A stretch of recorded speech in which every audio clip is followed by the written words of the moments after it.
Goodness, as you talked about many times, all it takes is one. How are you feeling after your incredible performance here tonight? I feel amazing, Ray. You know, many people worry about my weight and where I would come in at and different things like that, but we just went back to the basics of things. I wanted to come in at a happy weight, and my happy weight is what it is. You know, I'm lower. God have blessed me with power. He didn't bless me with size. He blessed me with power. That's why I can hang with these guys that outweigh me 20, 30, 40, even 50 pounds. You know, and once you go above God regiments for you, then you know sometimes things happen, and you have to go back into what got you there. And I went back to what got me there. You know, my defense is my athleticism. My quickness is my athleticism. And it was an amazing night tonight.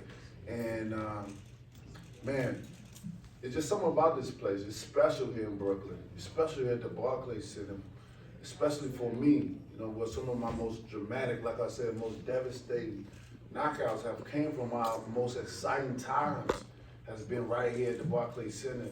And we did it again. What can I say?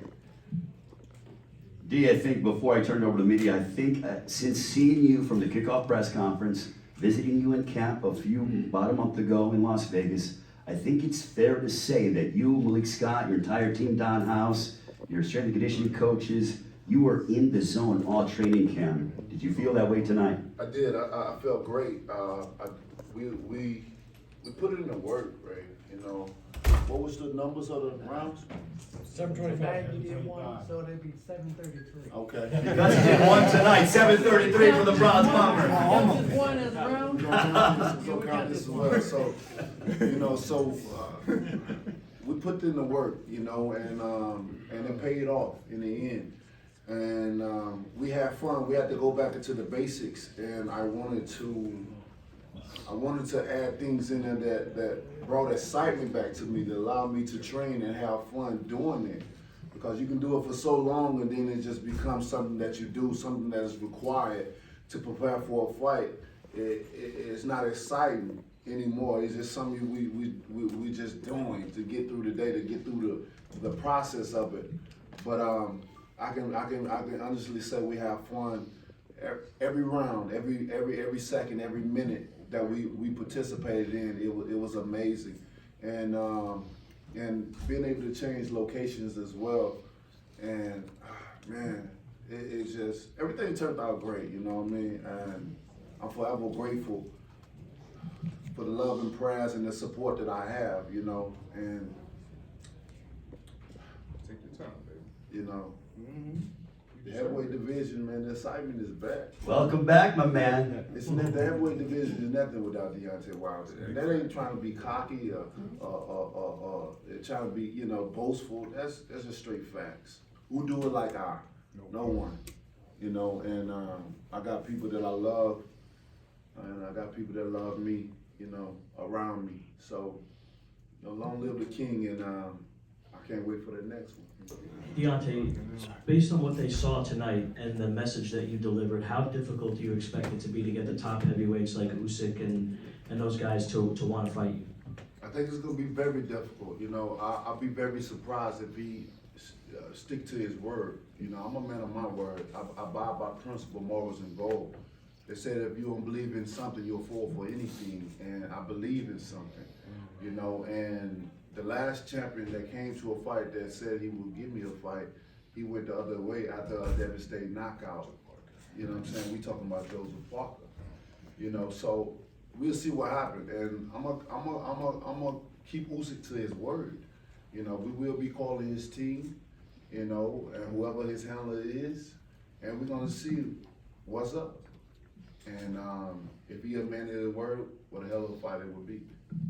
It's a great fight. Usyk and Wilder, sign me up for that. More questions from the media. Hey, what's up, Deontay? This is Najee from Cigar Talk. What's going on, brother? Blessings. Man, great fight tonight. I want you to elaborate just on what Malik said. I mean, like he said, you're a come-forward fighter. We've seen that historically. Today, you fought on the back foot. How hard was that, or difficult at all, for you to implement that game plan? It's not. I mean, it's like he said. It's something that I've been doing. It's nothing I've done tonight was new. It's nothing. You know, we just went back to the basic fundamentals of what got me here in the first place. You know, you can travel the world. You can fight against so many different styles to the point you start picking up styles and stuff.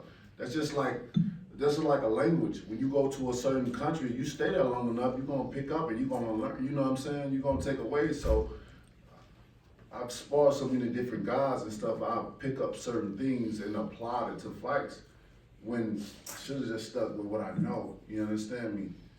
And I had to break it back down. I had to go back to what I know. Like I said, my defense is my athleticism. And we all know that. You know, that's when I get my most devastating knockouts. And we seen that tonight. So, you know, I just thank God for allowing me to have the mindset to, like you say, you know what, I put certain things in my team hands, along with, you know, I'm hands-on with a lot of things. I'm the head of a lot of things, but certain things I put in their hands because great minds think alike, you know, and I don't know it all, but in life I love learning. That's why they're saying you can't teach an old dog a new trick. That's a lie. And anybody that believes that, then may God be with them. You know what I mean? Because if you know it all, then what's life? What we living for? If you think you know it all, why you can't teach an old dog new tricks? You know what I mean? And so, you know, I'm thankful for the guys that I have around me, and it's just a blessing to be able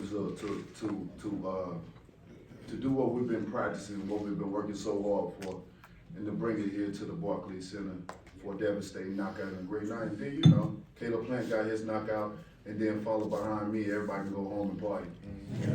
Deontay, at the moment when you land that big eraser right hand, and you see your opponent going down, exactly where does your mind go, and what are you thinking about in those moments?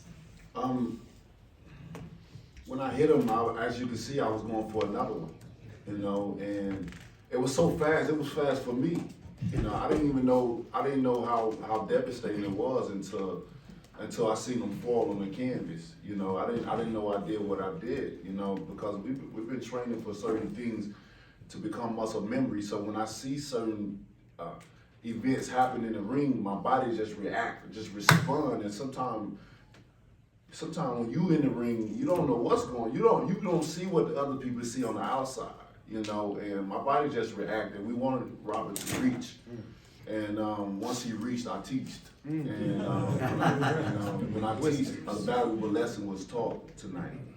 So the heavyweight division is on check. He was down for quite a bit of time.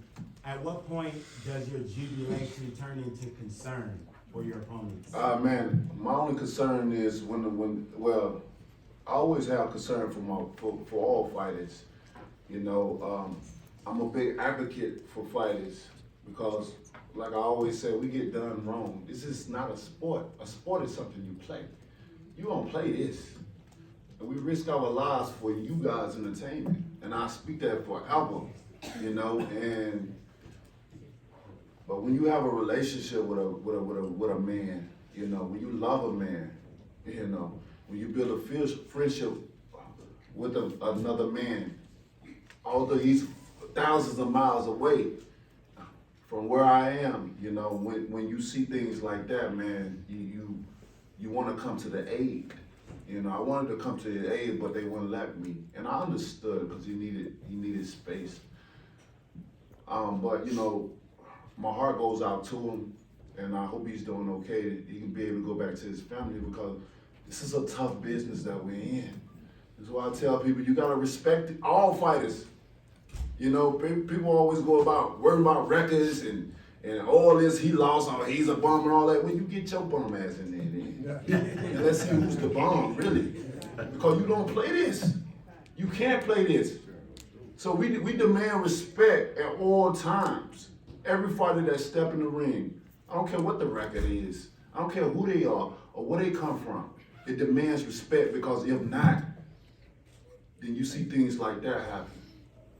And then that's a good knockout. Yeah, it's a great knockout. It's devastating, making history and stuff like that. But how much that man gonna suffer? he may be all right now, a little bit, but what about the next day?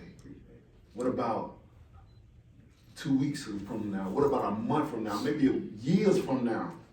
And we seeing what happened. Look at Cologne. Look how he got hit. Richard Cologne. That's Richard Cologne. You're correct. This man ain't have no kids.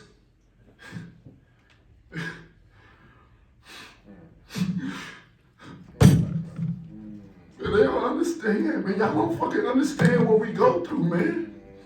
And I don't even know him like that. But I always be an advocate for us because this man would never know what it feel like to be somebody's father. And that's some of the precious thing in the world, to be somebody's father. But he'll never be nobody's father, man. This man will never have a natural childhood ability of living again because he got in the ring to support his family. But now, his family got to take care of him for the rest of his life. He probably would have been the breadwinner of his family. And now they seeking for help and shit like that. I can say so much about it. That's why you can't play this. This is serious. We don't know if Robert gonna be the same after this. I just did a job. I'm great at what I do. I don't mean to take people away from that lifestyle of living. I'm just trying to support my family as well. This is what we signed up to do. And unfortunately, there's a winner and there's a loser, and sometimes it's a draw. But who take up on that responsibility when they can't work no more? Robert could be the breadwinner of his family. But what if he can't do it no more? Then what? Who pays the bill? Who pays the mortgage? He got kids. Who look out for his kids?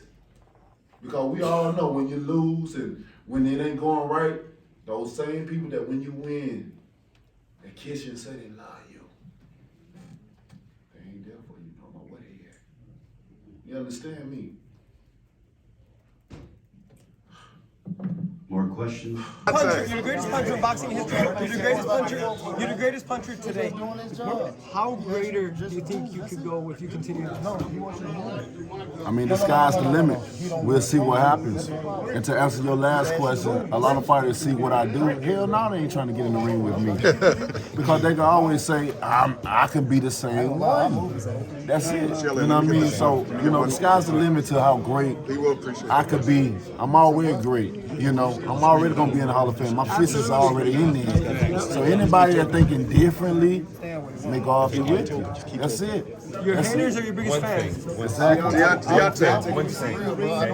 We're talking about people after tonight maybe going the other way. A couple of months ago, Eddie Hearn sent us a letter. And we said the most important thing is Deontay doing his training and doing what he did tonight.